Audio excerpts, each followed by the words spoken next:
lupa like, subscribe, dan aktifkan loncengnya.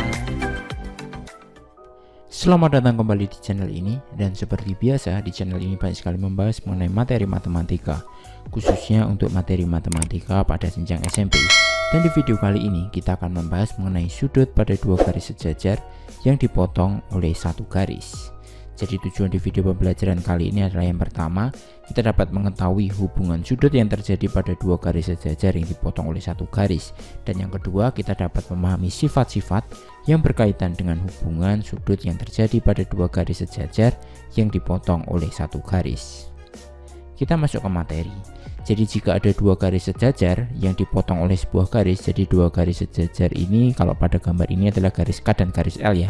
Ini dua garis sejajar yang dipotong oleh satu garisnya ini adalah garis M ini yang merah, maka akan membentuk beberapa jenis hubungan antar sudut. Jadi yang pertama adalah sudut-sudut yang sehadap, yang kedua sudut-sudut dalam berseberangan, yang ketiga sudut-sudut luar berseberangan, yang keempat adalah sudut-sudut dalam sepihak, dan yang kelima adalah sudut-sudut luar sepihak. Kita akan membahasnya ini satu persatu ya.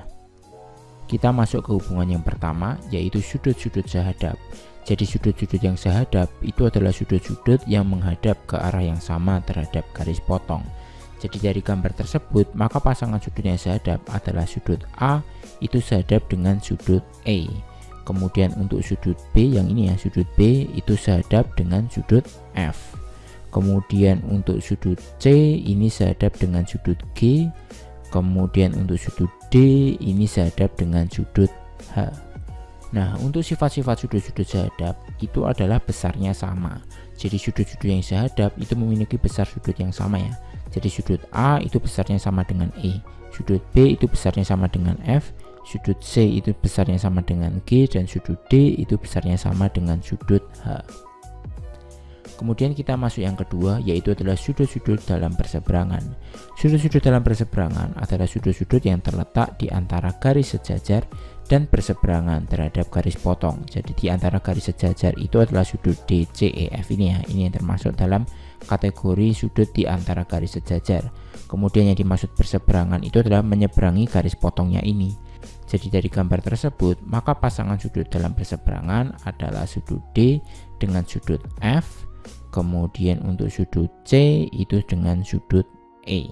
Itu adalah sudut-sudut dalam berseberangan. Kemudian untuk sifatnya itu juga sama ya. Sudut-sudut dalam berseberangan itu memiliki besar sudut yang sama. Jadi sudut D itu besarnya sama dengan F, sudut C itu besarnya sama dengan sudut E.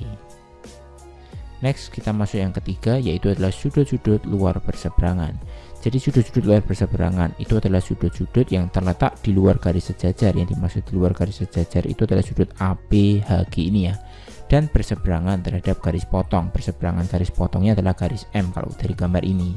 Jadi dari gambar tersebut, maka pasangan sudut luar berseberangan itu adalah sudut A luar berseberangan dengan sudut G. Kemudian untuk sudut B ini luar berseberangan dengan sudut H. Kemudian untuk sifat sudut luar berseberangan itu juga sama, yaitu memiliki besar sudut yang sama. Jadi sudut A itu sama dengan sudut G, kemudian besar sudut B itu sama dengan besar sudut H. Next, hubungan yang keempat adalah sudut dalam sepihak. Jadi sudut-sudut dalam sepihak itu adalah sudut-sudut yang terletak di antara garis sejajar. Karena dalam berarti terletak di antara garis sejajar dan sepihak terhadap garis potong. Maksudnya sepihak itu tidak berseberangan ya. Jadi dari gambar tersebut, maka pasangan sudut dalam sepihak itu adalah sudut D ini sepihak dengan sudut E, dan sudut C ini sepihak dengan sudut F. Bisa dipahami ya. Jadi kalau berseberangan tadi D dengan F, tapi kalau sepihak D dengan E. Kemudian C dan F itu adalah sudut-sudut dalam sepihak. Kemudian untuk sifat sudut dalam sepihak itu adalah seperti ini. Jadi jumlah sudut-sudut dalam sepihak itu adalah 180. Jadi untuk sudut D kalau kita jumlahkan dengan sudut E, maka itu totalnya adalah 180. Dan sudut C kalau kita jumlahkan dengan sudut F itu totalnya juga 180. Kita lanjut ke hubungan yang kelima, yaitu adalah sudut-sudut luar sepihak. Jadi sudut-sudut luar sepihak itu adalah sudut-sudut yang terletak di luar garis sejajar dan sepihak terhadap garis potong. Jadi di luar itu adalah sudut ABHG, kemudian sepihak. Sepihak itu berarti tidak menyeberangi garis potong ya. Jadi dari gambar tersebut, maka pasangan sudut luar sepihak itu adalah sudut A, itu luar sepihak dengan sudut H. Sedangkan sudut B itu luar sepihak dengan sudut G. Dan sifat-sifat untuk sudut luar sepihak itu adalah jumlahnya adalah 180. Jadi kalau kita jumlahkan sudut A kita tambahkan dengan sudut H, itu hasilnya adalah 180. Kalau kita jumlahkan sudut B kemudian kita jumlahkan dengan sudut G, itu totalnya juga 180 derajat. Supaya kita lebih mudah memahaminya, kita langsung simak ke contoh soalnya. Contoh soal yang pertama seperti ini. Dari gambar di samping tentukan hubungan antar sudut, yaitu sudut A1 dengan B5, A3 dengan B8, A4 dengan B5, dan B8 dengan A1. Kita lihat dulu ya, yang pertama A1 dan B5. Kita tahu ya bahwa ini adalah sudut-sudut yang saling sehadap. Kemudian yang B ini adalah A3, A3 berarti yang ini dengan B8 ya. Nah, A3 dengan B8 di luar tetapi tidak menyeberang, berarti luar sepihak ya. Untuk yang B ini A3 dan B8. Kemudian yang C A4 dan B5. A4 itu berarti yang ini, kemudian B5 nya ini. Nah, karena ini menyeberang dan di dalam, berarti ini adalah sudut-sudut dalam berseberangan. Kemudian untuk yang D, B8 dan A1, B8 itu yang ini ya, B8, kemudian ini A1. Jadi ini berseberangan tetapi di luar, berarti hubungannya adalah sudut luar berseberangan.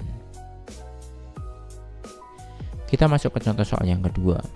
Jika sudut A adalah 55 derajat, jadi di sini adalah 55 derajat, tentukan besar sudut yang lainnya. Kita mulai dulu dari besar sudut B. Kita tahu ya bahwa A tambah B ini saling berbalik lurus, kalau dijumlah hasilnya 180.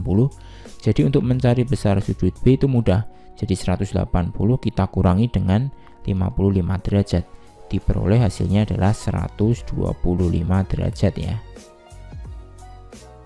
Kemudian untuk besar sudut C, kita tahu ya bahwa C ini bertolak belakang dengan A. A dan C kan sama ini, A dan C karena bertolak belakang. Berarti C-nya itu adalah 55 derajat.